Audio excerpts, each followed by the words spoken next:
Hello friends, welcome to study revolution. आज आपण 18 February 2026चा the Hindu बघतोय आणि तोही आपल्या मातृभाषेतून म्हणजे मराठीमधून. माझं नाव आहे महेश. आपण डिस्कशनला सुरुवात करूया. त्याच्या अगोदर डिस्कशनचं स्वरूप आपल्याला माहिती असणं गरजेचं आहे. यामध्ये पहिल्यांदा आपण एरोटेल डिस्कस करत असतोय, त्यानंतर टेक्स्ट कॉन्टेक्स्ट पेजवरती एरोटेल सारखेच काही मुद्दे डिस्कस केलेले असतात ते कव्हर करत असतोय आणि त्यानंतर सायन्स पेजवरती सिलेबसच्या दृष्टीतून काय दिलेलं असेल तर ते डिस्कस करत असतोय. आज टोबॅकोच्या रिलेटेड एक लीक आलेला आहे, त्याच्याशी रिलेटेड थोडी इन्फॉर्मेशन आपण बघूयात सायन्स पेजवरती. त्यानंतर ज्या काय महत्वाच्या न्यूज आहे त्या महत्वाच्या न्यूज आपण कव्हर करत असतोय आणि याचा अंतिम उद्देश एकच आहे, एक्झाम मध्ये जास्तीत जास्त मार्क्स मिळवणं. त्याच्याशी रिलेटेड जे काही नॉलेजची गरज आहे ते आपल्याला कशा पद्धतीने जास्तीत जास्त चांगल्या पद्धतीने समजून घेता येते याचा आपण याच्यामध्ये प्रयत्न करत असतोय. असो, आपण डिस्कशनला सुरुवात करूया आणि बघूया पहिलं महत्वाचं रिटेल कोणतं आहे आणि त्याच्यामध्ये काय आपल्याला एक्झामच्या दृष्टीतून महत्वाचे पॉइंट्स मिळत आहेत ते. पहिलं जे एरोटल आहे ते शशी थरूर यांनी लिहिलेलं एरोटल आहे आणि यांची वेगळी ओळख किंवा इंट्रोडक्शन करायची गरज नाहीये. ते स्वतः एक हिस्ट्रीचे चांगले ऑथर आहेत आणि आता पार्लमेंटरी मेंबर सुद्धा राहिलेले आहेत पहिल्यापासून. ते यांचं जे एरोटल आहे ते खूप नॉलेजेबल आहे, हे वेगळं तुम्हाला सांगायची गरज मला वाटत नाही असायला पाहिजे, कारण ते ऑथर आहेत, एक अभ्यासक आहेत आणि विशेष करून हिस्ट्रीमध्ये त्यांचा एक वेगळा हातखंडा आहे. आणि आजचं जे खऱ्या अर्थानं एरोटेल आहे ते विशेष करून वर्ल्ड हिस्ट्री बेसवरती पण आहे आणि ते समजल्याशिवाय तुम्हाला हा मुद्दा समजू शकत नाही असं सांगणार एरोटेल सुद्धा आहे. मागच्या एरोटेलचं महत्व मी तुम्हाला नीट समजावून सांगतो कशासाठी महत्वाचं आहे. पहिलं तर आजचं जे एरोटेल आहे ते इंटरनॅशनल रिलेशनच्या दृष्टीतून आपल्यासाठी खूप जास्त महत्वाचं आहे आणि दुसरं वर्ल्ड हिस्ट्रीच्या दृष्टीतून सुद्धा आपल्यासाठी हे खूप जास्त महत्वाचं आहे, कारण वर्ल्ड वॉरचा उल्लेख याच्यामध्ये यांनी केलेला आहे. म्हणजे जर हे एरोटेल आजचं आहे ते कोणत्या दृष्टीतून महत्वाचं असं म्हटलं तर एक तर इंटरनॅशनल रिलेशन आणि वर्ल्ड हिस्ट्री, त्याबरोबर एक आणखी ऍडिशनल पॉइंट म्हटलं तर वर्ल्ड पॉलिटिक्सच्या दृष्टीतून सुद्धा हे महत्वाचं आहे. त्याचा एक वेगळा अभ्यास का करणं गरजेचं आहे हे पहिल्यापासून मी तुम्हाला सांगत आलेलो आहे. मग या एरोटेलमध्ये जे आहे ना, जे आता युएसए कशा पद्धतीनं खऱ्या अर्थानं कारवाया करतोय, त्याच्यामध्ये चायना सुद्धा कशा पद्धतीनं पॉवरचा उपयोग करतोय, याच्यामध्ये रशियाचा उल्लेख आलेला नाहीये, पण रशिया सुद्धा खऱ्या अर्थानं अशीच कुठेतरी रशियाची सुद्धा वागणूक आहे, हे वेगळं तुम्हाला सांगायची गरज नाहीये. मग याच्यामध्ये ह्या ज्या सगळ्या कारवाया आहेत आणि त्याच्यामुळं जी वर्ल्ड पॉलिटिकल ऑर्डर आहे ती विस्कळीत झालेली आणि त्यालाच हे शब्द वापरतात की वर्ल्ड डिसऑर्डर. ठीक आहे, त्याला हा खरं तर हा शब्द शशी थरूर हे वापरतायत आणि ते का वापरतायत वगैरे वगैरे त्याच्यासाठी आपल्याला वर्ल्डमध्ये आता कशा पद्धतीनं ऑर्डर चेंज होत आहे हे समजून घेणं काहीतरी म्हणजे जवळपास गरजेचं आहे. आणि ते मॅप दाखवून तुम्हाला चांगल्या पद्धतीनं समजावून सांगतो की आपल्याला एक्झॅक्टली काय सांगायचा प्रयत्न करतायत. आणि हे एरोटेल थोडंफार उशिरा झाले, कारण याच्या अगोदर हा मुद्दा जो आहे तो डिटेल आपण डिस्कस केलेला आहे, डिटेलमध्ये अनेक वेळा समजावून घेतलेला आहे. मुद्दा असा आहे की सगळ्या जगानं आतापर्यंत, जस्ट मिनिट मी हे करतो, इंक चेंज करतो because my pointer ink and that mapping same. Okay, so जगानं आतापर्यंत 2 जागतिक महायुद्ध बघितली. फर्स्ट वर्ल्ड वॉर एक बघितला आपण आणि सेकंड वर्ल्ड वॉर एक बघितली. याच्यामध्ये आपण कॉमन गोष्टी काहीतरी शिकलोय. त्या कॉमन गोष्टी काय होत्या की वर्ल्ड वॉर आहे किंवा वॉर जे आहे, युद्ध जे आहे त्याच्यामध्ये फक्त विनाश होऊ शकतो, कोणाचं भलं होऊ शकत नाही. हे तरी कॉमन गोष्ट आपण त्याच्यातून शिकलो आणि त्याच्यानंतर आपल्याला समजलं की शांतता प्रस्थापित होणं परमनंट कालावधीसाठी हे खूप जास्त गरजेचं आहे. आणि त्याचं मग प्रोडक्ट काय आहे, त्याचं बाय प्रोडक्ट आपण मग म्हणू शकतो काय की युनायटेड नेशन आहे. युनायटेड नेशनची स्थापनाच कशासाठी झाली होती, तर युनायटेड नेशनची स्थापना जगभरामध्ये शांतता प्रस्थापित व्हावी याच्यासाठीच युनायटेड नेशनची स्थापना झाली होती. पण आता जी परिस्थिती आपल्याला बघायला मिळते ते कुठंतरी मग युनायटेड नेशन जे आहे ते कुठं फेल झालंय का, अशी सुद्धा परिस्थिती निर्माण झालेली आहे. असे सुद्धा क्वेश्चन कधी कधी आपल्याला मनामध्ये येतात. मग असं जगभरामध्ये काय झालंय, तर त्याचा सेंटर पॉइंट आहे युनायटेड स्टेट ऑफ अमेरिका. इथं आपल्याला युनायटेड स्टेट ऑफ अमेरिका पाहायला मिळतात. ह्या युनायटेड स्टेट ऑफ अमेरिकानं पॉलिटिकल गोष्टी काय केल्या आणि इकॉनॉमिकल गोष्टी काय केलेल्या आहेत, या दोन गोष्टी महत्वाच्या आहेत. पहिल्यांदा पॉलिटिकल गोष्टी समजावून घेऊया. आत्ता लेटेस्ट आपण काय बघितलं, की व्हेनेझुएलावरती स्ट्राईक केलं. तिथले जे राष्ट्राध्यक्ष आहेत, निकोलस मडुरो यांना अरेस्ट केलं त्यांना आणि त्यांच्या पत्नींना. किडनॅप केलं अक्षरशः आणि ते यूएसए नेऊन त्यांच्यावरती खटला चालू केलाय. आता व्हेनेझुएलामध्ये जे सरकार आहे, ते त्याचं ओपन सिक्रेट हे आहे की युनायटेड नेशनचं ते पपेट सरकार आहे. त्याच्यामध्ये काय दुमत नाहीये. अशी परिस्थिती तिथं आहे. दुसरी गोष्ट आणखी काय, की इराणला वारंवार युनायटेड स्टेट ऑफ अमेरिका धमकी देत आलेलं आहे. त्याच्यावरती प्रेशर टाकत आलेलं आहे आणि त्यांच्या मध्ये दोघांमध्ये वाटाघाटी सुद्धा सुरू आहेत, की कशा पद्धतीने आपण सुवर्णमध्ये त्याच्यामध्ये काढू शकतोय. ही परिस्थिती आहे. दुसरी गोष्ट काय, की ग्रीनलँड जो आहे त्याला आम्ही खरेदी करू किंवा त्याच्यावरती कब्जा करू, अशा पद्धतीची भाषा यूएसए कडून आपल्याला बघायला मिळाली. आणि हा जो ग्रीनलँड आहे तो डेन्मार्कचा इंटिग्रल पार्ट आहे. म्हणजे यूएसए जो ग्रीनलँड विषयी धमकी देतोय तो कुणाला देतोय? ऑब्व्हियसली डेन्मार्कला देतोय. आणि डेन्मार्क ही युरोपियन युनियन कंट्री आहे, म्हणजे युरोपियन कंट्री आहे. ठीक आहे. आणि या ज्या युरोपियन कंट्रीज आहेत ना, त्याचं आणि यूएसएचं एक पारंपरिक मैत्रीपूर्ण रिलेशन राहिलेलं आहे. खूप चांगली मैत्री पहिल्यापासून राहिली आहे. पण यूएसएनं मित्राला सुद्धा सोडलं नाही असं आपण या केसमध्ये सोप्या भाषेमध्ये म्हणू शकतो.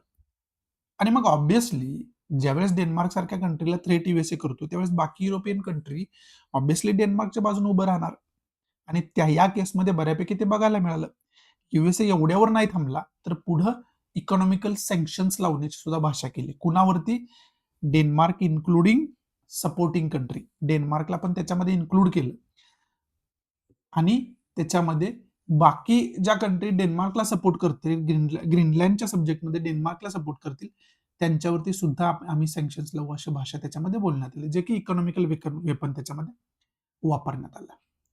त्याचबरोबर सेम केस आपण कुठं बघितली होती यांची?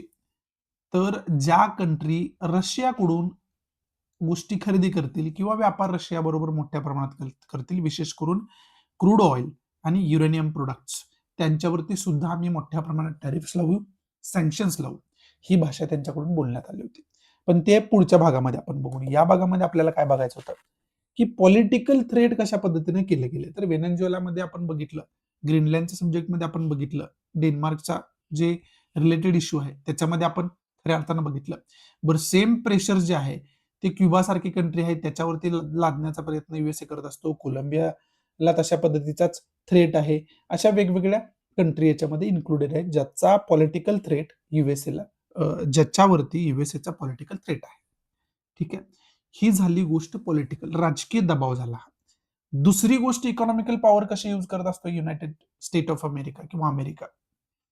त्यांनी काय सांगितलं, की ग्रीनलँडच्या सब्जेक्टमध्ये जे आम्हाला सपोर्ट करणार नाहीत, आमच्या विरोधात सपोर्ट करतील, त्यांच्यावरती आम्ही इकॉनॉमिकल सँक्शन्स लावू, वेगवेगळे टॅरिफ्स वाढवू. युरोपला धमकी देण्यात आली. मग तो जो कोल्ड वॉर आहे ते त्यांच्यामध्ये आपल्याला बघायला मिळालं. मग युरोपियन कंट्रीनी सुद्धा काय सांगितलं, की आम्ही वाटाघाटी करून चर्चेतून मार्ग काढूया. चर्चेतून मार्ग जर निघत नसेल, तर आमच्याकडे पण सेम वेपन आहे, जे की आम्ही अमेरिकेवरती लादू शकतो. हे त्यांच्यावरती बघण्यात आलं. म्हणजे पारंपरिक मैत्रीपूर्ण संबंध जे होते ते आता राहिले का? तर ऑब्व्हियसली राहिलेले नाहीयेत. म्हणून तर हे काय म्हटलं जातं, की ग्लोबल ऑर्डर जी आहे ती आता डिसऑर्डर झाली, म्हणजे बदलली ऑर्डर, विस्कळीत झाली ऑर्डर. हे शशी थरूर तो शब्द त्याला वापरताय. अजून इकॉनॉमिकल सँक्शन जे आहे किंवा हे जे इकॉनॉमिकल वेपन आहे ते कुठं वापरलं गेलं? तर ते वापरलं गेलं इंडियाच्या विरोधात. इंडियावरती जे टॅरिफ्स होते ते पहिल्यांदा 25% त्यानंतर 50% पर्यंत गेले होते. पेनल्टी टॅरिफ टॅक्स सुद्धा लावला होता 25% याच्यामध्ये. रिझन काय दिलं गेलं, की रशियाकडून इंडिया क्रूड ऑइल खरेदी करतोय. आता रशियाकडून इंडिया जो आहे तो काय ऐतिहासिक काळापासून क्रूड ऑइल खरेदी करत नाहीये. रशिया युक्रेन वॉर सुरू झालं. त्याच्यामध्ये युरोपियन कंट्रींनी यूएसएने रशियावरती सँक्शन्स लावले आणि त्यांच्याकडून कोणी क्रूड ऑइल वगैरे खरेदी करणार नाही हे सांगण्यात आलं. म्हणजे रशियाकडे मोठ्या प्रमाणात क्रूड ऑइल शिल्लक राहिलं. म्हणून रशियानं त्याच्यातून मार्ग काय काढला, की डिस्काउंटेड प्राइसमध्ये जे क्रूड ऑइल खरेदी करतील त्यांना डिस्काउंटेड प्राइसमध्ये क्रूड ऑइल द्यायला सुरुवात केली. आणि ते खूप स्वस्तामध्ये झालं. म्हणून इंडियानं डिसिजन काय घेतलं, की स्वस्तामध्ये मिळते तर आपण इम्पोर्ट करूया. आणि तशा पद्धतीनं क्रूड ऑइल इम्पोर्ट करायला रशियाकडून सुरुवात झाली. मग ऑब्व्हियसली याने जे लावलेले रशियावरती सँक्शन्स होते ते कुठेतरी न्यूट्रलाइज व्हायला लागले. आणि म्हणून युएसए शांत बसला नाही, तर त्यांनी इंडियावरती अशा पद्धतीचे टॅरिफ्स लावलेले आपल्याला बघायला मिळाले आणि हे टॅरिफ आता बऱ्यापैकी न्यूट्रलाइज झाले. मध्ये जी एक डील झाली त्याच्यामध्ये 18% जे आहे ते टॅरिफ करण्यात आलेले. त्या डील विषयी सुद्धा आपण अनेक वेळा डिस्कशन केलेलं आहे. आता तो पार्ट नाहीये, त्यामुळे तिकडे जायला नको. ठीक आहे. मग सांगण्याचा मुद्दा हाच आहे की ह्या वेगवेगळे वर्ल्ड मॅपवरत्या वेगवेगळ्या कंट्री आहेत, वेगवेगळ्या पॉवर आहेत, त्यांच्या अगेन्स्ट युएसएनं जे आहे ते पॉलिटिकल इन्फ्लुअन्स यूज केलेला आहे आणि इकॉनॉमिकल इन्फ्लुअन्स सुद्धा यूज केलेला आहे. बरं, आता याच्यामध्ये शशी थरूर काय म्हणताय की वर्ल्ड वॉर फर्स्ट आणि सेकंड मध्ये आपण काय बघितलं, हे सगळं होऊ नये याच्यासाठी युनायटेड नेशन आपण बघितलं. ठीक आहे. मग ज्या वेळेस United state of America political influence वापरत होता, वेगवेगळे थ्रेट देत होता, त्यावेळेस युनायटेड नेशन कुठं होतं? मग त्याच्यामध्ये युनायटेड नेशननं विशेष काय करण्याचा का प्रयत्न केला गेला नाही? विशेष आपल्याला डिस्कशन याच्यामध्ये का बघायला मिळालेलं नाही? युरोपियन युनियननं केलं ते, पण युनायटेड नेशननं एवढं प्रभावीपणे केलं नाही. म्हणजे कुठंतरी ह्या ज्या ऑर्गनायझेशन वर्ल्ड लेवलला हे जे प्लॅटफॉर्म डेव्हलप केले गेले, ते पॉवरफुल कंट्रीनी स्वतःच्या सोयीसाठी डेव्हलप केलेत का? असा सुद्धा एक प्रश्न आहे. आणि शशी थरूर याच्यामध्ये डिरेक्टली युनायटेड नेशनना ब्लेम करत नाही, पण शशी थरूर सांगतायत की हे जे वर्ल्ड पॉलिटिकल ऑर्डर ज्याचं रूपांतर डिसऑर्डरमध्ये झालेलं आहे, त्याच्यावरती कुठंतरी पगडा ठेवणं आणि शांतता प्रस्थापित करणं, अशा गोष्टी ज्या आहेत ना, त्या कुठंतरी वर्ल्ड वॉर थर्डला निमंत्रण देणाऱ्या गोष्टी आहेत, त्या आत्ताच रोखणं खूप जास्त गरजेचं आहे. आता नाही रोखलं, इनिशियल कंडिशनमध्ये ते आपण नाही रोखलं, तर येणाऱ्या काळामध्ये त्याचं रूपांतर युद्धामध्ये व्हायला वेळ लागणार नाही. ह्या गोष्टी दिवसेंदिवस वर्स्ट होत जात असतात आणि त्या रोखणं खरं तर या वेगवेगळ्या वर्ल्ड ज्या ऑर्गनायझेशन आहेत त्यांचं काम असते, त्यांनी करायला पाहिजे. त्याच्यामध्ये युनायटेड नेशन ही प्रॉमिनंट ऑर्गनायझेशन असं यांना म्हणायचं. दुसरी गोष्ट, अमेरिकेने वेगवेगळे टॅरिफ्स लावले. मग इथं वर्ल्ड ट्रेड ऑर्गनायझेशनची स्थापना कशाला झाली होती? की जागतिक व्यापार जो आहे त्याच्यामध्ये समानता आणता आपल्याला यावी, त्याच्यामध्ये त्याच्यासाठी काही रूल्स अँड रेग्युलेशन्स असायला पाहिजे. त्याच्यामध्ये सुरळीतपणा आणण्यासाठी वर्ल्ड ट्रेड ऑर्गनायझेशन स्थापना झाली होती. मग अमेरिका अशा पद्धतीने टॅरिफ्स लावत सुटलाय, तो कुठंतरी वेगवेगळ्या कंट्रींच्या अर्थव्यवस्थेवरती अन्याय करतोय. मग इथं वर्ल्ड ट्रेड ऑर्गनायझेशननं भूमिका घेणं गरजेचं आहे. मग वर्ल्ड ट्रेड ऑर्गनायझेशन कुठं आहे, त्याचे रूल्स अँड रेग्युलेशन्स कुठं आहेत, हा सुद्धा खूप महत्वाचा प्रश्न आहे. त्यामुळे तिथं सुद्धा वर्ल्ड ट्रेड ऑर्गनायझेशनची भूमिका सुद्धा शशी थरूर जी आहे ते आपल्याला इथं अंडरलाईन करण्याचा या ठिकाणी प्रयत्न करतात. आणि मग पुढे जाऊन म्हणतात की अमेरिका फक्त असं करतोय का, तर ऑब्व्हियसली नाही. ज्याच्याकडे पॉवर असेल आर्थिक आणि राजकीय, ती कंट्री अशीच बिहेव करेल जर आपण अशा पद्धतीच्या जागतिक प्लॅटफॉर्मच्या माध्यमातून त्यांच्यावरती कंट्रोल नाही ठेवला तर. हे शशी थरूर आपल्याला सांगायचा प्रयत्न करतात. मग त्याच्यामध्ये चायनाचं एक्झाम्पल देत आहेत. चायना सुद्धा बऱ्यापैकी इकॉनॉमिकली आणि राजकीय पॉवरफुल होत चाललेला आहे आणि त्याचा सुद्धा इन्फ्लुअन्स अशा पद्धतीनेच आपल्याला बघायला मिळतो. मग तो साऊथ चायना सी मध्ये असू द्या, इंडो पॅसिफिक रिजन मध्ये असू द्या, किंवा मग सप्लाय चेन, जे ग्लोबल सप्लाय चेन आहे ते डिस्टर्ब करणं असू द्या. आता ग्लोबल सप्लाय चेन कुठं डिस्टर्ब केली चायनानं? चायना हा रेअर अर्थ मिनरलचा मोठा साठा चायनाकडे आहे आणि त्याची प्रोडक्शन कॅपॅसिटी पण आहे. रेअर अर्थ मिनरल्स आपल्याला कशासाठी पाहिजे? कुठलाही 99% टेक्निकल डिव्हाइसेस जे आहेत त्याच्यामध्ये मदरबोर्ड असतो आणि त्या मदरबोर्डमध्ये छोट्या छोट्या चिप्स तुम्ही बघितले असतील. मोबाईल जर डिअसेंबल आपला केला तर त्याच्यामध्ये डिस्प्लेला चिटकून एक मदरबोर्ड असतो आतमध्ये, त्याच्यामध्ये छोट्या छोट्या चिप्स आपण बघतो. त्याच्यामध्ये जो धातू यूज केला जातो त्याला आपण रेअर अर्थ मिनरल्स म्हणतो. वेगवेगळे धातू आहेत, त्याचा साठा खूप कमी आहे आणि त्याचं प्रोडक्शन पण तेवढंच खूप कमी आहे. मग याच्यामध्ये चायना अग्रेसर होता, त्यामुळे बऱ्यापैकी कंट्रींना चायना एक्सपोर्ट करत होता या गोष्टी. पण चायनाला मध्येच याचं महत्व लक्षात आलं. चायनानं काय केलं की याच्यावरती रेस्ट्रिक्शन लादले. त्यामुळे या गोष्टीसाठी चायनावरती डिपेंडंट असणाऱ्या ज्या कंट्री आहेत त्यांच्यावरती ऑब्व्हियसली डिरेक्ट इफेक्ट याचा झाला. आणि मग साहजिक आहे, याला ग्लोबल सप्लाय चेन डिस्रप्शनच म्हणतात आणि ते चायनाने केलं. म्हणजे ज्याच्याकडे कोणत्या गोष्टीची पॉवर असेल ती कंट्री असं वागताना आपल्याला बघायला मिळते. त्यामुळे याचं व्यवस्थित रूल्स अँड रेग्युलेशन्स करणं, स्ट्रिक्ट रूल्स अँड रेग्युलेशन्स करणं, सगळ्यांनी त्याचा रिस्पेक्ट करावा असं रूल्स अँड रेग्युलेशन्स करणं हे खूप जास्त गरजेचं, अशी व्यवस्था बनवणं खूप जास्त गरजेचं असं शशी थरूर कुठंतरी आपल्याला सांगायचा प्रयत्न करतात आणि त्याचा सर्कॅस्टिक वेमध्ये त्याच्यावरती कुठंतरी त्याचं क्रिटिसिझम शशी थरूर या लेखातून करताना आपल्याला बघायला मिळतात. मग त्याच्यामध्ये South China Sea, Indo Pacific रिजनचं त्यांनी उल्लेख केलेला नाहीये, पण ते ऍडिशनल तुम्हाला इन्फॉर्मेशन मी सांगतोय कारण त्याचं बॅकग्राऊंड तेच आहे. आणि अशा सगळ्या ज्या गोष्टी आहेत, या गोष्टी वर्ल्ड लेवलला बदलत आहेत. त्यामुळं वर्ल्ड पॉलिटिकल ऑर्डर सुद्धा बदलत आहे आणि म्हणून तर त्याला ते म्हणतात की वर्ल्ड पॉलिटिकल ऑर्डर जी बदलत आहे त्याला ऑर्डरचं डिसऑर्डर कसं झालंय ते या ठिकाणी आपल्याला शशी थरूर समजावून सांगायचा प्रयत्न करतात. मग ज्यावेळेस आपण वर्ल्ड पॉलिटिक्स समजावून घेतो त्यावेळेस आपल्याला आत्ताचं करंट वर्ल्ड पॉलिटिक्स कशा पद्धतीचं सुरू आहे ते आपल्याला चांगल्या पद्धतीने माहिती असणं गरजेचं आहे. त्याच्यासाठी तुम्हाला मी मॅप दाखवून ह्या गोष्टी समजावायचा प्रयत्न केला आहे. आणि त्याचबरोबर वर्ल्ड वॉर फर्स्ट सेकंडचा उल्लेख केलेला मग वर्ल्ड हिस्ट्रीचा ज्यावेळेस आपण अभ्यास करतो त्यावेळेस आपल्याला या सगळ्या गोष्टी माहिती असणं खूप जास्त गरजेचं आहे आणि त्या गोष्टी आपण माहिती करून घ्यायला पाहिजे. त्या दृष्टीतून मला वाटतं की हे जे रुटील आहे हे रुटील खूप जास्त महत्वाचं आहे जे शशी थरूर यांनी लिहिलेले रुटील आहे. आणि त्याचबरोबर एक स्टेटमेंट इथं तुम्ही नोट करून घ्या.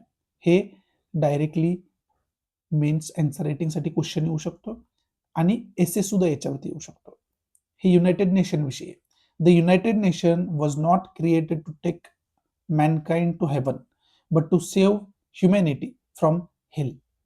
हे स्टेटमेंट सरळ मराठीत त्याचा अनुवाद जर आपण केला तर हे स्टेटमेंट आपल्याला सांगते की युनायटेड नेशनची स्थापना ह्युमॅनिटीला, मॅनकाइंडला म्हणजे मानव जातीला ही स्वर्गात नेण्यासाठी जरी केली नसली तरी त्याची स्थापना केली गेली कशासाठी? नरकात जाण्यापासून वाचण्यासाठी. हे स्टेटमेंट आहे युनायटेड नेशन्स रिलेटेड केलेलं स्टेटमेंट आहे. मग हे स्टेटमेंट जे आहे याच्यावरती डायरेक्टली एसे येऊ शकतो, डायरेक्टली एखादा क्वेश्चन येऊ शकतो. त्यामुळे हे फक्त स्टेटमेंट लिहून घ्या आणि याच्यावरती लिहिण्याचा ट्राय करा. याच्यासाठी आपल्याला काय लिहिता येते वगैरे ते बघा. बाकी युनायटेड नेशनचं मग युनायटेड नेशनचं चार्टर असेल, युनायटेड नेशन सिक्युरिटी काउन्सिल असेल, युनेस्को असेल, ह्या सगळ्या गोष्टींचा युनायटेड नेशनच्या अंडर अभ्यास करणं आलंच. ते वेगळं तुम्हाला सांगायची गरज नाहीये. WHO असेल, WTO असेल, या सगळ्या गोष्टींचा अभ्यास याच्या अंतर्गत आपल्याला करणं आलंच. वर्ल्ड हेल्थ ऑर्गनायझेशन असू द्या, वर्ल्ड ट्रेड ऑर्गनायझेशन असू द्या, या गोष्टींचा आपल्याला याच्या अंतर्गत आपल्याला अभ्यास करावा लागेल आणि त्या गोष्टींचा आपण अभ्यास करून ठेवायला लागेल. आता बरं एवढ्यांचा उल्लेख आला म्हणजे एवढ्याचाच अभ्यास करून थांबून चालेल का? तर ऑब्व्हियसली नाही. तुम्हाला इंटरनॅशनल मॉनिटरी फंडकडे जायला लागेल, तुम्हाला वर्ल्ड बँककडे जायला लागेल. हे जे काही वर्ल्ड लेवलला प्रॉमिनंट प्लॅटफॉर्म आपण डेव्हलप केलेला, ऑर्गनायझेशन आपण डेव्हलप केलेले आहेत ना, त्या सगळ्यांचाच आपल्याला चांगल्या पद्धतीनं अभ्यास करावा लागेल आणि तो अभ्यास आपण करून ठेवायला पाहिजे. त्या दृष्टीतून मला असं वाटतंय की हे रुटील जे आहे ते खूप जास्त महत्वाचं आणि त्याचा आपण अभ्यास करून ठेवायला पाहिजे. बाकी याच्यामध्ये इम्पॉर्टंट असं काही नाहीये. त्यामुळे पुढचं महत्वाचं आपल्याला काय दिलं ते आपण बघायला सुरुवात करूयात. पुढचं जे जे हे रुटील आहे ते फसाईविषयी डिस्कशन करणारे रुटील आहे. Food safety and standard authority of India ज्याला आपण म्हणतो त्याच्याशी रिलेटेड हे रुटील आहे आणि याच्यामध्ये सुप्रीम कोर्टाचे जे जस्टिसेस आहेत JB पारदीवाला आणि KV विश्वनाथन यांच्याकडून फसाईशी रिलेटेड काही डायरेक्शन्स देण्यात आलेले आहेत आणि त्याच्यामध्ये फ्रंट एखादं प्रोडक्ट आहे, समजा चिप्सचं एक पॅकेट आहे, ठीक आहे, त्याचं जे लेबल आहे म्हणजे फ्रंट साईड आहे त्याच्यावरती तुम्हाला शुगर कंटेंट, साल्ट आणि सॅच्युरेटेड फॅटशी रिलेटेड वॉर्निंग द्यावी लागेल असं याच्यामध्ये सांगितलेलं आहे. कारण या ज्या गोष्टी आहेत त्या रिसर्चनं एस्टॅब्लिश झालंय की या गोष्टी ज्या आहेत त्या डायबिटीज, हायपरटेन्शन आणि कार्डिओव्हास्क्युलर डिसीजेस याच्यासाठी कारणीभूत आहेत. त्यामुळं हेल्थ रिलेटेड प्रिकॉशन्स घेण्यासाठी आपल्याला या गोष्टी करणं खूप जास्त गरजेचं आहे. मग याच्याशी रिलेटेड प्रपोजल फसाईला डेव्हलप करायला सांगितलेलं आहे आणि तशा पद्धतीने येणाऱ्या काळामध्ये याचं इम्प्लिमेंटेशन सुद्धा होऊ शकते आपल्याला होताना बघायला मिळेल. मग याच्यामध्ये याच्या अगोदर 2025 मध्ये आपण बघितलं होतं की एक्सपर्ट कमिटी सुद्धा स्थापन करण्यात आली होती याचा अभ्यास करण्यासाठी आणि त्याच्या मग काय ती कमिटी वगैरे काय आहे ती आपण त्याचा अभ्यास करून ठेवणं खूप जास्त गरजेचं आहे. फसाईचा अभ्यास करून खूप जास्त म्हणजे फसाईचा अभ्यास करणं खूप जास्त गरजेचं आहे. त्याचं काय रोल असतोय, कशा पद्धतीने ते काम करतं, कॉन्स्टिट्युशनल बॉडी आहे की स्टॅच्युटरी बॉडी आहे, या सगळ्यांचा अभ्यास आपल्याला चांगल्या पद्धतीनं करायला लागेल. फसायचे रिलेटेड ऍक्ट महत्वाचे कोणकोणते आहेत त्या ऍक्टचा पण आपल्याला अभ्यास चांगल्या पद्धतीने करावा लागेल. Food safety and standard labelling and display regulation 2020चा इथे उल्लेख आलेला आहे. त्याच्या अंतर्गत काय दिले याचा अभ्यास आपल्याला करायला लागेल. त्याचबरोबर 2023 चे आकडेवारी इथे दिलेली आहे. ICMR and IAB study found याच्यामध्ये या स्टडीमध्ये काय सांगितलं की that 101 million people in India जे की टोटल पॉप्युलेशनचा 11.4% आहे हॅव अ डायबिटीज. म्हणजे 11.4% जी लोकसंख्या आहे ती डायबिटीज ग्रस्त आहे with additional 136 million suffering from pre diabetes. आणि 136 मिलियन जे लोक आहेत ते प्री डायबिटीज कंडिशन मधून जात आहेत. Other concomitant factors including hypertension 35.5% national average. म्हणजे एकूण पॉप्युलेशनच्या 35.5% जे पॉप्युलेशन आहे ते हायपरटेन्शन मधून जाते. ॲबडॉमिनल ओबेसिटी 39.5% लोक आहेत. हाय कोलेस्ट्रॉल 24% पॉप्युलेशन याच्यामध्ये आहे. म्हणजे या सगळ्या ज्या गोष्टी आहेत त्याच्या आकडेवारी जर आपण बघितली तर त्या खूप सिरियस गोष्टी आहेत. त्याच्या रिलेटेड प्रिकॉशन्स घेणं खूप जास्त गरजेचं आहे. म्हणून प्रिकॉशनरी मेजर्स म्हणून हे सगळं केलं जातं हे आपल्याला बघायला मिळतं. ही आकडेवारी एखाद्या आन्सर रायटिंगमध्ये वगैरे हेल्थ रिलेटेड टॉपिक एखादा असेल त्याच्यावरती क्वेश्चन विचारला तर त्याच्यावरती तुम्ही उपयोग करू शकताय. नोट डाऊन करून घ्यायचं असेल तर नोट डाऊन करून घेऊ शकताय. त्याच्यासाठी हे महत्वाचं आपल्यासाठी होऊ शकते. पण याच्यामध्ये महत्वाच्या याच्यापेक्षा पॉईंट काय आहेत की फसायचा अभ्यास करणं, ज्युडिशरी याच्यावरती काय बोलते त्याचा अभ्यास करणं, लेबलिंगशी रिलेटेड कोणता ऍक्ट आहे का त्याचा अभ्यास करणं. म्हणजे तुम्हाला लेबलिंगचे एखाद्या प्रोडक्टचं लेबलिंग म्हणजे न्यूट्रास्युटिकल प्रोडक्ट असेल तर त्याचं लेबलचं स्ट्रक्चर वेगळं आहे. फूड प्रोडक्ट असेल त्याचं लेबलचं स्ट्रक्चर वेगळं आहे. बाकी FMCG प्रोडक्ट्स आहेत त्याचे लेबलचं स्ट्रक्चर वेगळं आहे. कन्झ्युमेबल गुड्स असेल त्याचं लेबलचं स्ट्रक्चर वेगळं आहे. बाकी युजेबल असेल प्रोडक्ट्स असेल त्याचं लेबलचं स्ट्रक्चर वेगळं आहे. ह्या सगळ्या गोष्टींचा तुम्हाला अभ्यास करायला हे एअरटेल सांगते. कारण त्या गोष्टी तुम्हाला प्रिलियमच्या दृष्टीतून महत्वाच्या आहेत ॲज वेल ॲज मेन्सच्या दृष्टीतून महत्वाच्या आहेत. त्यामुळं आपण त्या दृष्टीतून त्याचा चांगल्या पद्धतीने अभ्यास करून ठेवू शकतो. बाकी याच्यातून घेण्यासारखं असं काय नाहीये. पुढे टेक्स्ट कॉन्टेक्स्ट पेजवरती एक हटके सब्जेक्ट आलेला आहे. तो सब्जेक्टचा सेंटर पॉइंट आहे सटायर. सटायरचा जर समानार्थी शब्द आपण बघितला तर ते कॉमेडीशी रिलेटेड आहे. म्हणजे एखादी गोष्ट आपण सर्कॅझम मध्ये समजावतो, उपरोधिकपणे समजावतो. ठीक आहे. उपरोधिक फॉर एक्झाम्पल पीके मूवी तुम्ही बघितला असेल. पीके मूवीमध्ये वेगवेगळ्या धर्मावरती एक कॉमेडी पद्धतीनं टीका करण्यात आलेली आहे. राईट. मग ते जे कॉमेडी पद्धतीने टीका करणं आहे किंवा सर्कॅझम मध्ये टीका करणं आहे, उपरोधिकपणे टीका करणं आहे त्याला आपण सटायर म्हणतो. ठीक आहे. आता वायर जे द वायर एक न्यूज हँडल आहे त्यांनी एक खऱ्या अर्थानं एक आपले प्राईम मिनिस्टर नरेंद्र मोदी यांच्याशी रिलेटेड एक कार्टूनिस्ट व्हिडिओ पब्लिश केलं आणि त्याच्यामध्ये विशेष करून त्यांनी प्राईम मिनिस्टर मोदींना सोशल मीडियावरून ब्लॉक केलेल्या अशा पद्धतीची गोष्टी काय दाखवण्यात आल्या होत्या. अशी एक केस आहे.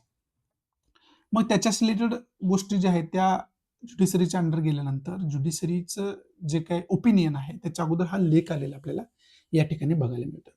मग विशेष करून याचा सूर जर आपण बघितला तर याचा सूर काय सांगतोय की सरकारवरती टीका करणं, मग ते डायरेक्ट असू द्या किंवा इनडायरेक्ट असू द्या आणि कॉमेडी वेनं सटायर यूज करून ती टीका करणं हे ग्लोबल लेवलला खूप चांगली मानली गेलेली पद्धत आहे.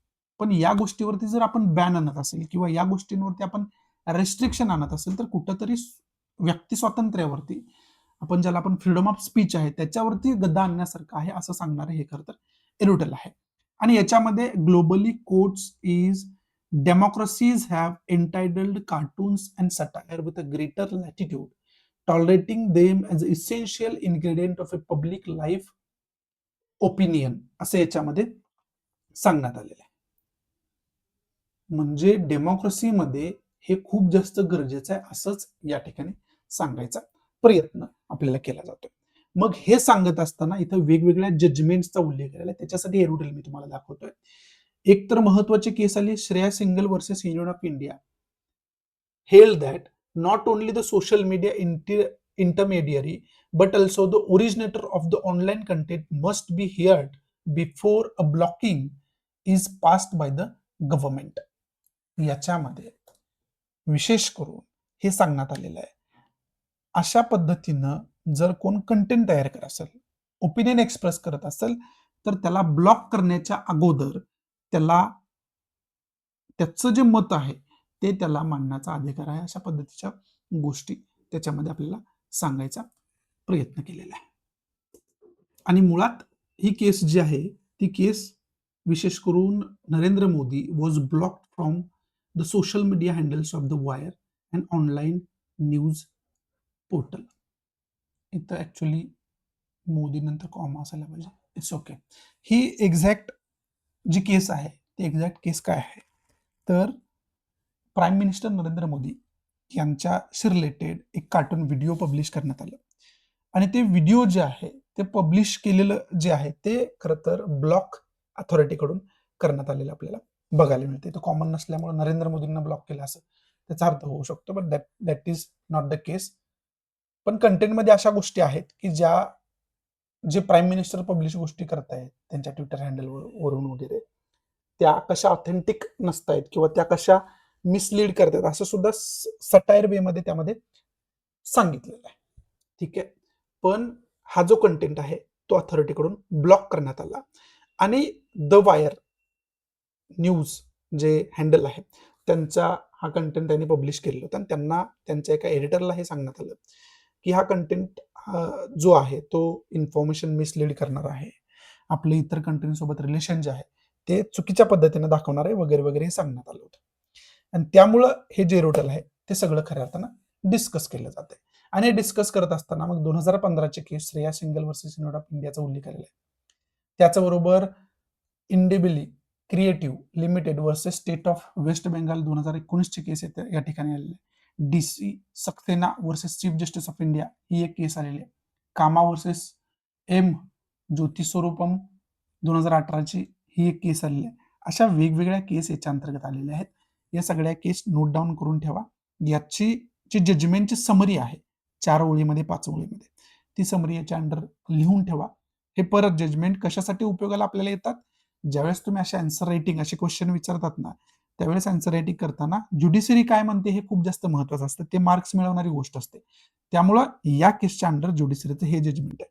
जर तुम्ही तिथं हायलाईट करत असाल लिहित असाल आन्सर रायटिंग मध्ये तर त्याला तुम्हाला मार्क्स नॉर्मल आन्सरपेक्षा जास्त मिळतात. ठीक आहे. कायदा काय सांगतो, ज्युडिशरी काय म्हणते, प्रॉमिनंट पर्सन कोणता असेल तर तो काय म्हणतो, या सगळ्या गोष्टी मार्क्स मिळवणाऱ्या असतात. त्यामुळे कुठलीही गोष्ट लिहित असताना त्याला बेस देणं खूप जास्त गरजेचं आहे.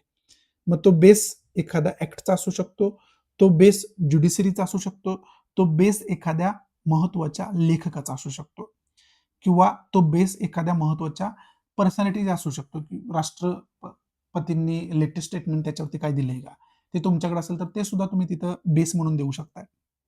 अशा गोष्टी ज्या आहेत त्या गोष्टी आपल्याला मार्क्स मिळवून देतात. आणि त्याचबरोबर जसं ऍक्ट मी तुम्हाला सांगितले ते इन्फॉर्मेशन टेक्नॉलॉजी ऍक्ट 2000 इथं उल्लेख आलेला आहे. ते इन्फॉर्मेशन टेक्नॉलॉजी ऍक्ट आपल्याला काय सांगतो, त्याची सुद्धा इन्फॉर्मेशन आपल्याकडे असणं खूप जास्त गरजेचं आहे. त्याचं सेक्शन्स वेगवेगळे दिलेले आहेत. इथं आर्टिकल 19 सब क्लॉज 2 इथं दिलेला आहे इंडियन कॉन्स्टिट्यूशनचा.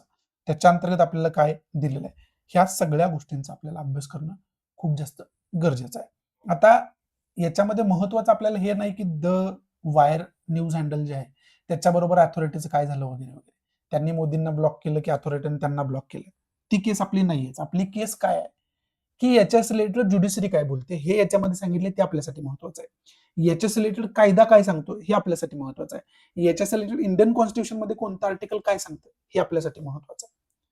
आणि मग याच्यातून फ्रीडम ऑफ एक्सप्रेशनचा मुद्दा येतो. त्या गोष्टी ज्या आहेत की भाषा स्वातंत्र्य जे आपल्याला दिलेलं आहे, जो आपला मूलभूत अधिकार आहे, ते आपल्याला काय सांगतं, या सगळ्या गोष्टींचा आपल्याला अभ्यास याच्या अंतर्गत करावा लागेल. त्या दृष्टीतून मला असं वाटतं की हा जो इश्यू आहे ते आपल्यासाठी महत्वाचा आहे. बाकी याच्यामध्ये इम्पॉर्टंट असं काय नाहीये. आणि जसं मी तुम्हाला सांगितलं की सायन्स पेजवरती जे आहे ना ते हा टॉपिक डिस्कस केलाय की टोबॅको जे आहे त्याचा यूज आपल्याला कमी करण्यासाठी पावलं उचलणं गरजेचं आहे. आणि त्याच्यामध्ये Last couple of years, since government's efforts to raise taxes on tobacco use कमी होण्यासाठी आपण मोठ्या प्रमाणात त्याच्यावरचे टॅक्सेस लावलेले आहेत. तरी सुद्धा जी त्याची सिगारेटची किंमत जर आपण बघितली, तर इंटरनॅशनल बेस्ट प्राइस जर आपण बघितलं, तर त्याच्यापेक्षा 75% कमी असलेले आपल्याला स्वस्तात असलेले आपल्याला बघायला मिळते. आणि याचं कन्झम्पशन जे आहे, ते दिवसेंदिवस वाढतानाच आपल्याला बघायला मिळतं. याच्यामुळे होणारे जे डिसीज आहे, ते सुद्धा दिवसेंदिवस वाढतानाच आपल्याला बघायला मिळते. आणि त्याचबरोबर जी बीडी आहे, जी विशेष करून सिगारेट सेक्टरमध्ये च्या खरं तर सेगमेंटमध्ये खूप जास्त यूज होते. त्याचा जो जीएसटी आहे तो कमी करून 18% केलेला आहे. ही सुद्धा खूप जास्त महत्वाची हायलाइट करण्याची गोष्ट आहे, असं याच्यामध्ये बोलले गेले. With strategies varying from lobbying to outright attempts to manipulate delegations, the tobacco industry tactics are a cause for a serious concern, says experts. आणि एक्सपर्ट्स म्हणतात या सगळ्या ज्या गोष्टी आहेत त्या सिरियस कन्सर्न्स आहेत. एक तर जे कन्झ्युम करतात त्यांच्यासाठी, त्याचबरोबर याच्यामुळे होणारं पोल्युशन सुद्धा एक दुसरा पार्ट आहे. या सगळ्या गोष्टी डायरेक्टली हेल्थवर इम्पॅक्ट करणाऱ्या आहेत. त्याच्याच रिलेटेड मग इथं परत वर्ल्ड हेल्थ ऑर्गनायझेशनचा उल्लेख आलेला आहे. मग वर्ल्ड हेल्थ ऑर्गनायझेशनच्या गाईडलाईन्स याच्याशी रिलेटेड काय? आता वर्ल्ड हेल्थ ऑर्गनायझेशनचा 2 वेळा उल्लेख आलेला आहे. याच्या अगोदर ऑब्व्हियसली अनेक वेळा आपण डिस्कस वर्ल्ड हेल्थ ऑर्गनायझेशनच्या रिलेटेड केलेलं आहे. तुमच्याकडे इन्फॉर्मेशन काढून ठेवलेली असेलच, त्याचे रिव्हिजन करणं खूप जास्त गरजेचं आहे. मग याच्याशी रिलेटेड वर्ल्ड हेल्थ ऑर्गनायझेशनच्या काय रूल्स अँड रेग्युलेशन्स आहेत, ते आपण फॉलो करतोय का? त्याच्याशी रिलेटेड प्रिकॉशनरी मेजर्स आपण काय घेतलेले आहेत का? ह्या सगळ्या गोष्टी आपल्याला अभ्यास करणं, या एरुटल हे जे एरुटल आहे ते आपल्याला त्या सगळ्या गोष्टींचा अभ्यास करायला सांगतं. त्या दृष्टीतून आपण अभ्यास करून ठेवणं खूप जास्त गरजेचं आहे. याच्यातून एकाच पॉईंटचा चांगल्या पद्धतीने अभ्यास करून ठेवा. जे टोबॅको प्रोडक्ट्स आहेत त्याच्याशी रिलेटेड गव्हर्नमेंटचे काय रूल्स अँड रेग्युलेशन्स आहेत, त्याच्याशी रिलेटेड महत्वाचा ऍक्ट काय आहे, ज्युडिशरीचं महत्वाचं जजमेंट कोणतं आलेलं आहे का, याच्याशी रिलेटेड जे पण काय रूल्स अँड रेग्युलेशन्स आहेत त्याचा अभ्यास करून ठेवा. म्हणजे तुम्हाला स्वतःचं ओपिनियन डेव्हलप करता येईल, पॉझिटिव्ह आणि निगेटिव्ह. आणि मग आपण कन्क्लुजन बॅलन्स्ड पद्धतीने देऊ शकतो आन्सर रायटिंगमध्ये. त्या पद्धतीने याचा अभ्यास करून ठेवणं गरजेचं आहे. इथून पुढे आपला ज्या काय महत्वाच्या न्यूज आहेत त्या महत्वाच्या न्यूज सुरू होत आहेत. आणि पहिली न्यूज जी आहे त्याचं हेडिंग बघा, politicians officials must foster fraternity. Fraternity म्हणजे बंधुत्व भाव, हे घटनेच्या प्रिअम्बलमध्ये आहे. ठीक आहे. फ्रॅटर्निटी वाढवण्यासाठी ऑफिशियल्स असतील किंवा पॉलिटिशियन्स असतील, या सगळ्यांनी प्रोत्साहन देणं खूप जास्त गरजेचं आहे. अशा पद्धतीचं स्टेटमेंट सुप्रीम कोर्टाचं आलेलं आपल्याला बघायला मिळतं. ठीक आहे. मग हे फ्रॅटर्निटीची डेफिनेशन काय कॉन्स्टिट्यूशन मध्ये दिली आहे त्याचा एक अभ्यास करा. तो एक पहिला पॉईंट आपला याच्या अंतर्गत होऊ शकतो. दुसरा पॉईंट आपला काय होऊ शकतो, तर इथं सुप्रीम कोर्ट जजेस जे आहेत बी.व्ही. नागरत्न आणि Suryakant, chief justice of India आत्ताचे, यांचे काय स्टेटमेंट याच्या रिलेटेड आहे ते नीट बघा. पहिल्यांदा नागरत्न या काय म्हणतायत, there is a need to restrain discriminatory and communally divisive public speeches from all sides. जे कम्युनिकली म्हणजे आपण काय म्हणू शकतो की वेगवेगळ्या कम्युनिटीमध्ये डिव्हिसिव्ह निर्माण करणारे जे स्पीचेस आहेत ते ऑल साइड्स करून येतात, त्याच्यावरती आपण कंट्रोल ठेवणं गरजेचं आहे. आणि याच्यामध्ये डिस्क्रिमिनेटरी, रिस्ट्रेन डिस्क्रिमिनेटरी म्हटलं गेलं, डिस्क्रिमिनेशनचा याच्यामध्ये उल्लेख आलेला आहे. ठीक आहे. मग ते डिस्क्रिमिनेशन हे परत कोरिलेट कशासाठी करते, इक्वेलिटीशी रिलेटेड करते. मग इक्वेलिटीशी रिलेटेड आपल्याला अभ्यास याच्या अंतर्गत करायला कुठेतरी सांगितलं जातोय. इंडियन कॉन्स्टिट्यूशनमध्ये इक्वेलिटी ही कॉन्सेप्ट जी आहे त्याचा चांगल्या पद्धतीने अभ्यास करून ठेवा. डिस्क्रिमिनेशन कोणकोणत्या ग्राउंडवरती होऊच शकत नाही त्याचा एक अभ्यास चांगल्या पद्धतीने करून ठेवा. आणि नागरत्न जे आहे त्या या स्टेटमेंटमध्ये त्यांच्या म्हणतायत की कम्युनिटीजमध्ये डिव्हिसिव्ह निर्माण करणारे जे काय मोठ्या प्रमाणात स्टेटमेंट्स येतात, हेड स्पीचेस येतात, पब्लिक स्पीचेस येतात, त्याच्यावरती आपल्याला लक्ष देणं गरजेचं आहे. आणि त्याच्यासाठी मग हे जे आहे ते पॉलिटिशियन आणि ऑफिशियल्सनी प्रयत्न करणं गरजेचं आहे, हे कुठेतरी याच्यातून आपल्याला यांना सांगायचं आहे. आणि डिस्क्रिमिनेटरी हे सगळं होते म्हणजे त्याच्यावरती काही लिमिटच राहिलेलं नाहीये, असं यांना कुठेतरी हे सुचवायचं होतं. ठीक आहे. सूर्यकांत काय म्हणतात, chief justice of India, we would like to impress upon all political parties to follow the principles of constitutional morality. इथं कॉन्स्टिट्युशनल मोरॅलिटीचा उल्लेख आलेला आहे. एथिक्समध्ये तुम्ही मोरल्स, नॉर्म्स वगैरे समाजाचे अभ्यासता, ठीक आहे. कॉन्स्टिट्युशनल मोरॅलिटीचा तुम्हाला अभ्यास करून ठेवावा लागेल. कॉन्स्टिट्युशनल मोरॅलिटी काय? सोशल मोरॅलिटी हा भाग वेगळा झाला. आता कॉन्स्टिट्युशनल मोरॅलिटीचा अभ्यास करावा लागेल आपल्याला. मग ती कॉन्स्टिट्युशनल मोरॅलिटीची कॉन्सेप्ट चांगल्या पद्धतीने अभ्यास करून ठेवा. हे डायरेक्टली सोशलॉजीशी रिलेटेड पण आहे आणि हे डायरेक्टली एथिक्सशी रिलेटेड पण आहे आणि पॉलिटिक्सशी रिलेटेड पण हे आहे. ठीक आहे, पॉलिटिक गव्हर्नन्स रिलेटेड आहे. हे तीन गोष्टींना डायरेक्ट टच करत आहेत, कनेक्ट होत आहेत.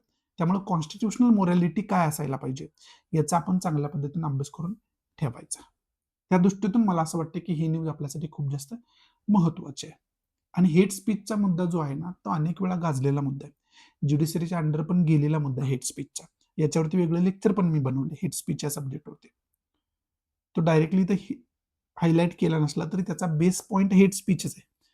समाजामध्ये दुफळी निर्माण करणं याला हेट स्पीच खूप मोठं कारण आहे. त्यामुळे हेट स्पीचची कॉन्सेप्ट पण चांगल्या पद्धतीनं अभ्यास करून ठेवा. त्या दृष्टीतून मला असं वाटतं की ही न्यूज महत्वाची आहे. पुढची न्यूज आहे इंडिया फ्रान्स दोन्ही लीडर जे आहेत ते त्यांची मीटिंग काल कंडक्ट झालेली आपल्याला बघायला मिळाली. कालची न्यूज पण आपण बघितली होती. त्याच्याच रिलेटेड इंडिया फ्रान्सचे रिलेशन वगैरे आपल्याला बघून ठेवायचे. त्याचबरोबर India France partnership is force for stability in the world. जगामध्ये स्टॅबिलिटी डेव्हलप करण्यामध्ये इंडिया फ्रान्स रिलेशन खूप महत्वाची फोर्स आहे, असं याच्यामध्ये आपले प्राईम मिनिस्टर नरेंद्र मोदी हे बोलताना आपल्याला बघायला मिळालं. मग हे वर्ल्डमध्ये स्टॅबिलिटी निर्माण करण्यासाठी इंडिया फ्रान्सचं रिलेशन कसं उपयोगाला येऊ शकतं त्याचा एक वेगळा आपण अभ्यास करून ठेवू शकतो. डायरेक्ट अशा आशयाचा क्वेश्चन येऊ शकतो. त्यामुळे त्याचा आपण चांगल्या पद्धतीनं अभ्यास करून ठेवायला पाहिजे असं मला वाटतं. आणि त्या दृष्टीतून आपण अभ्यास करून ठेवायला पाहिजे. त्याचबरोबर आता पुढची जर न्यूज बघितली तर परत India France renew defence corporation. Defence corporation जे आहे ते आणखी पुढच्या 10 वर्षासाठी आपण रिन्यू केलेलं आहे. मग असे वेगवेगळे अग्रीमेंट कोणकोणते आपले आहेत, वेगवेगळे एमओयू दोन कंट्रीमध्ये कोणकोणते आहेत, वेगवेगळे कॉर्पोरेशन जे आहेत ते कोणकोणते आहेत, या सगळ्या गोष्टींचा आपल्याला चांगल्या पद्धतीनं अभ्यास करून ठेवायला ही न्यूज सांगते. आणि तो अभ्यास आपण करून ठेवायला पाहिजे. आणि ऑब्व्हियसली मॅपचा सुद्धा फ्रान्स कुठं आहे, इंडिया कुठं आहे, हा मॅप सुद्धा चांगल्या पद्धतीनं बघून ठेवायला पाहिजे. पुढची न्यूज आहे ती आसाम बजेट रिलेटेड न्यूज आहे. त्याच्यामध्ये टी ट्राईब्स रिलेटेड 3% कोटा जाहीर करण्यात आलेला आहे. ठीक आहे, याच्यामध्ये फक्त ही टी ट्राईब जे आहे ना त्याची इन्फॉर्मेशन काढून ठेवा. ह्या गोष्टी प्रिलियमसाठी आपल्याला महत्वाच्या असतात. त्या दृष्टीतून आपण याचा अभ्यास करून ठेवायला पाहिजे. टी ट्राईब्स हे कुठं आहे, यांचं कल्चर कसं आहे, काय यांची परिस्थिती, या सगळ्या गोष्टींचा आपल्याला अभ्यास करून ठेवायला लागेल. पुढची न्यूज आहे, लॉ मिनिस्टर हे म्हणतात की Jammu and Kashmir state food to come through rightful process, असं लॉ मिनिस्टर यांनी सांगितलं की जम्मू काश्मीरला जर स्टेटहूड पाहिजे असेल, राज्याचा दर्जा पाहिजे असेल, तर त्याची एक प्रोसेस आहे, ते राईटफुल प्रोसेस तुम्ही केली, योग्य पद्धतीची प्रोसेस केली तर ते मिळू शकते असं त्यांच्याकडून बोलण्यात आलेलं आहे. तर याच्या अंतर्गत अभ्यास कुठल्या गोष्टींचा करून ठेवायचा हे नीट बघा. स्टेटहूड कोण कोण मागते, एकतर लडाख, सोनम वांगचुक हे जेलमध्ये आहेत, तो एक मुद्दा गाजलेला आहे. त्यांची सेम डिमांड आहे की स्टेटहूड पाहिजे त्यांना. ठीक आहे, डायरेक्ट इनडायरेक्ट ते तेच मागत असतात. जम्मू अँड काश्मीरची सेम डिमांड आहे, स्टेटहूड पाहिजे त्यांना. ठीक आहे, मग युनियन टेरिटरी, स्टेटहूड, नॉर्मल राज्य आणि युनियन टेरिटरी याच्यामध्ये डिफरन्स काय असतो याच्यासाठी तुम्हाला घटनेचा अभ्यास करावा लागेल. भारतीय राज्यघटनेमध्ये युनियन टेरिटरी कशाला म्हटलं गेलंय, त्याचे रिलेटेड काय प्रोव्हिजन्स आहेत, आणि स्टेट जे कॉमन राज्य आहे त्याचे रिलेटेड काय प्रोव्हिजन्स आहेत, या सगळ्या गोष्टींचा चांगल्या पद्धतीनं आपल्याला अभ्यास करायला ही न्यूज सांगते.